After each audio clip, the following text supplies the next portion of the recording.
let's get straight to the point. This graphics card has sparked some massive debate ever since the price was leaked. But this has all happened before. Yet this time around, it actually has some amazing features that can benefit all of us. This is the RTX 4070 and the start of people leaving hate comments on my channel.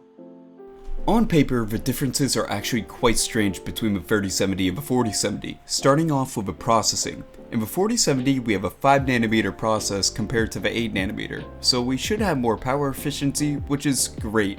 And we went from 17.5 billion transistors to an insane 35.8, which is basically doubling it. And also, we had a base clock increase by 420 MHz, and the boost was increased by 750.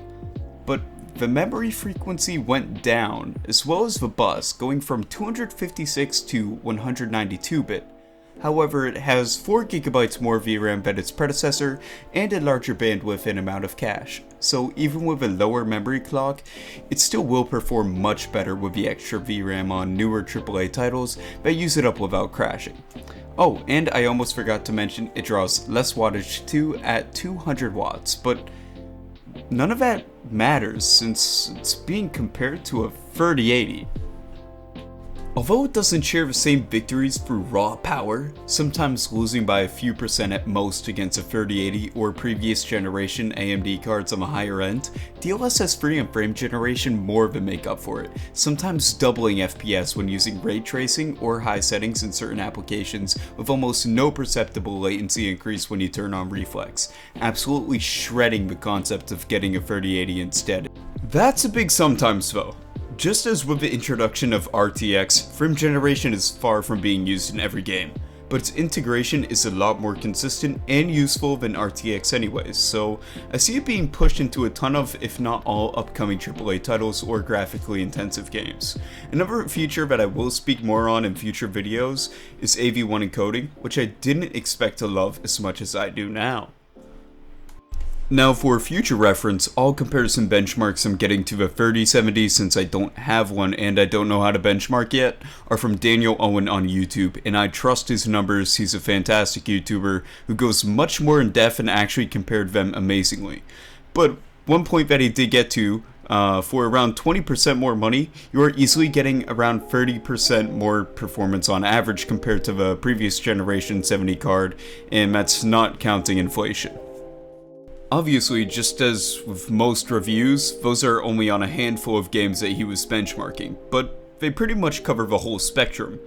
They go through Unreal Engine 4 and 5, Vulkan, and heavy ray tracing scenarios. And through some personal testing, as you see in the background, while I was recording on the same computer, actually using the AV1 encoder, I've seen similar results in other games. It's a more than capable card, and there's no surprise there. Now, earlier in the intro I mentioned that this graphics card is a hot topic right now. Main reason being it's sitting at $100 of an increase in MSRP compared to the 3070. But I also mentioned that this happened before. And for that, let's dive back and talk about the transition into the 20 series. The GTX 1070 had a base MSRP of $380. However, the RTX 2070 shot straight up to $500, not only pushing the price up by $120, but with less substantial features and performance gains compared to the transition from Ampere to Lovelace. And this isn't even touching the fact that, counting for inflation due to the pandemic and other widespread issues for the USA at least, the 4070 is only $20 more than what the 3070's MSRP would be today. Yet, it's only unacceptable now? What gives? Well, honestly, it could be a mix of the saltiness of us not getting more budget-oriented cards for 2 generations in a row because of scalpers, but another reason is relevant to the specs. If it is a smaller architecture, why not shove more cores or whatever into it? And I agree with that to a certain extent. They definitely could have. And Nvidia or anyone else could sacrifice $20 a GPU and we would all have a 4090, but immaterial. Not counting employment, buildings, robots, bills, research, etc., a GPU probably takes $40 to $50 to mass produce, but that's a whole other video topic.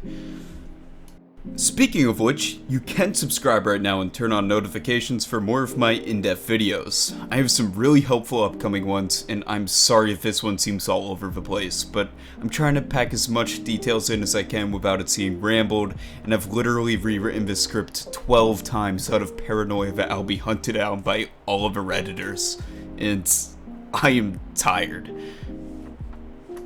Anyways, I can't cover every single reason people are upset, and I know that there are more valid reasons, but I would have to make another video that's 5 hours long explaining. If anything, I'd have to make my own podcast, which doesn't sound like such a bad idea.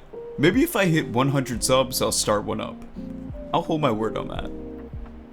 I digress. My conclusion is, although not the largest generational leap in performance, its price to performance does make it an amazing value and can be a consideration if you are thinking of getting like a 3080 or an AMD equivalent to that spec.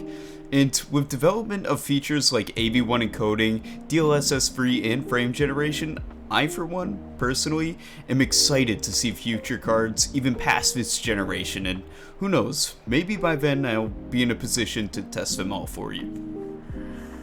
Anyways, that's the end of this video. I hope you all found it informational or helpful, even if you may not agree with me.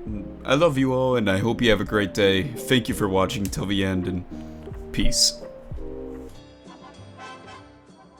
A point. This graphics card has started. Are you Alright, let's get straight to the point. This graphics card has sparked some massive debate ever since the price was leaked. But this time around,